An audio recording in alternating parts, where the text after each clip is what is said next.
had not planned on speaking tonight, but changed my mind after getting several phone calls from good and decent people in this community afraid to.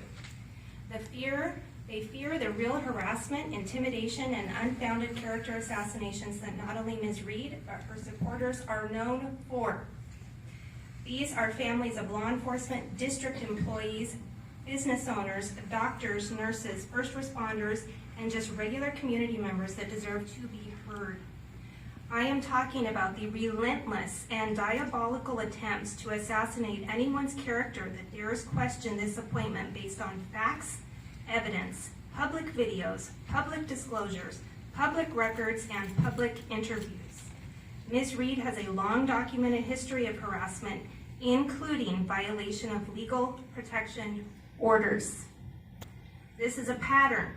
In an interview Ms. Reed gave to Poor News Network in 2021, she stood in front of the Olympia City Hall and said, and I quote, "They've deemed me a threat to security, and they should."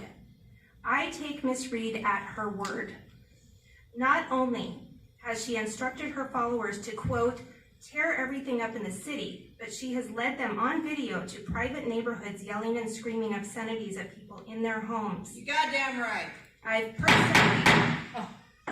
personally received a message from Ms. Reed's campaign manager letting me know he has spies on my Facebook page reporting back to him.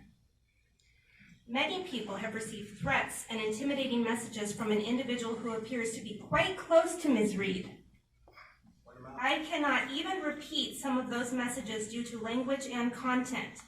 Friends of Ms. Reed's that continually speak on her behalf, including at these public settings, are relentlessly online accusing anyone questioning this appointment as white supremacy. Because it is.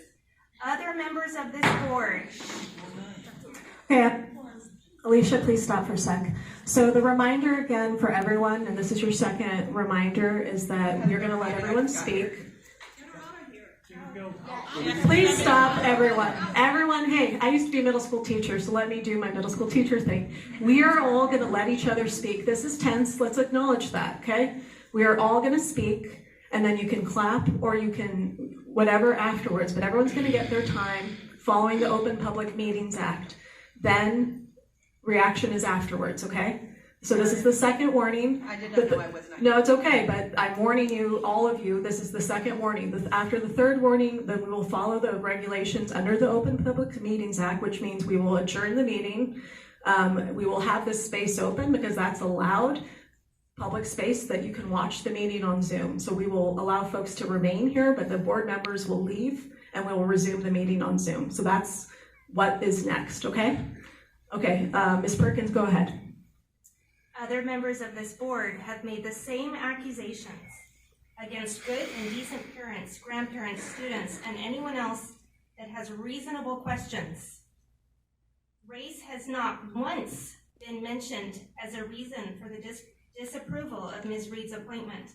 Ironically, the only people mentioning race are her supporters, including this board. That begs the question, to whom is Ms. Reed's race really most relevant to? It appears to be you, not us. This is a transparent and obvious attempt to deflect from the real issue here. I will repeat to make clear, the issue remains and has always been Ms. Reed's fitness to serve in a position overseeing childhood education, period.